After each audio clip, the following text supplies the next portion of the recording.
Hi, you're welcome back to my channel. After watching this video to the end, you will be able to cut and sew this beautiful flounce style. So before we go into the video, don't forget to hit on the like button, share, then subscribe to my channel. And don't also forget to hit on the notification bell so you get notified when next I post a new video. Thank you. So let's dive straight into the video. The first thing I'm doing here is to get the midpoint, the middle line of this satin I'm using for the flounce. So I folded this flounce into parts, four equal parts. The four piece is for the two sleeve. So I will use one. I'll be using the same satin to line to line the flounce. Do you understand? By the time I'm done cutting this flounce, you'll be able to understand what I am trying to say. So I got the middle point. After then, I measured 3 inches round.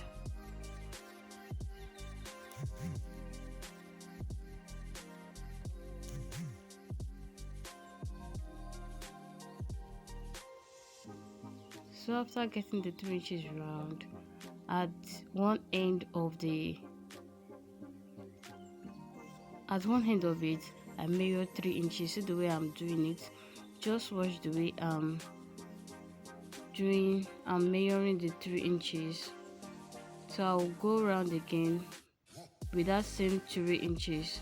So if I want the end of the flounce to be tiny, you can go in the way I slant in the flounce. Do you understand? But I don't, in my own case, I don't want it to be sharp. I don't want it to be small at the end. Do you understand?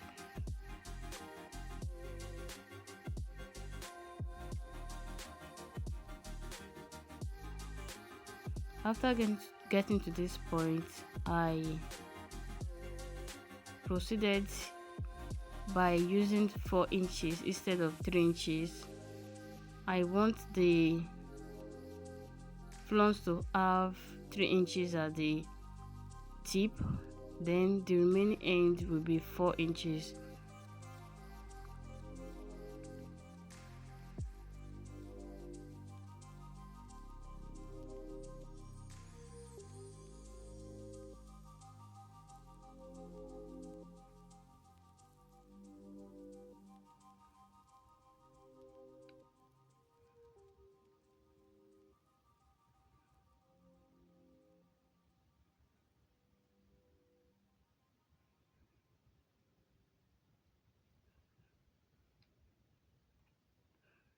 I was already using 3 inches, measuring out 3 inches. Later I remembered that I want the other hand to be 4 inches, so I added 1 inch to it.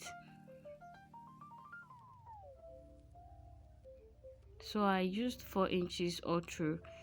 You can choose to use 5 inches at the last roll of the flounce.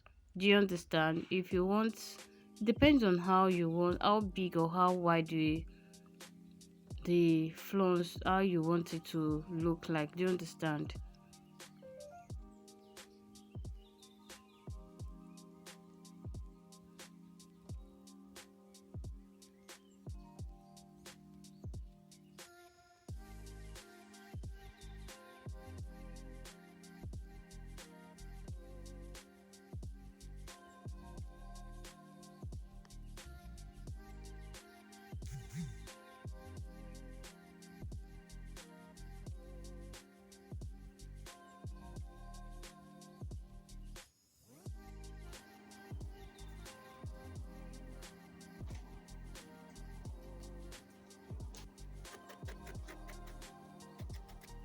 I've gone ahead to cut out the flounce. See the way I'm cutting it out. gradually.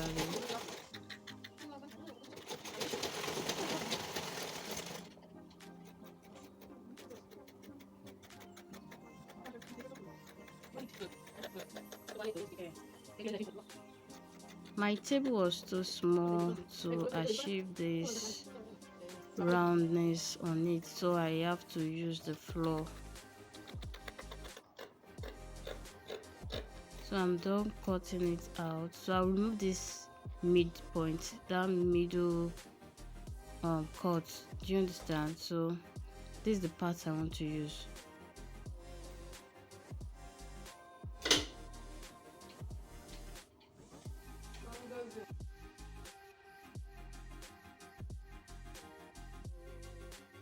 So I'll be using one to face another, so I've gone ahead to do the facing.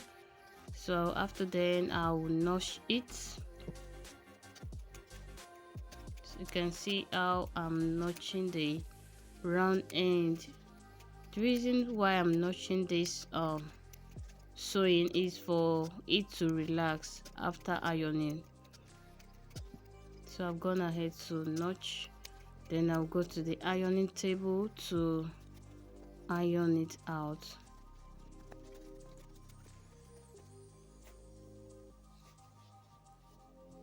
So I'll take to the ironing table to give it a good press. So I'll bring it back. Yes, I'm done with the pressing. I've gone ahead to iron it. So here is my sleeve that I want to use. So first thing to do is to get the midpoint of your sleeve. So after getting that from the upper end of the sleeve, so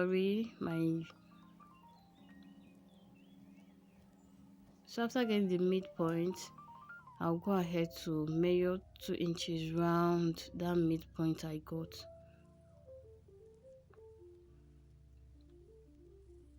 So after getting it, use your office pin to, you can use your office pin or you go straight to your sewing machine, then you sew round that circle that you form, like you've drew out. You know, from the midpoint I measured 2 inches round, so I'll follow that 2 inches round. You see the way I'm going to do it. So I've gone now to the sewing machine. So I'll repeat same process until I've fully sewn the flounce on the sleeve. So at the midpoint it might be a bit difficult or a bit thick for the machine to go around, so you can use needle and thread to do the finishing. Okay, this is the finished look, guys. Thanks for watching. See you in my next video. Bye.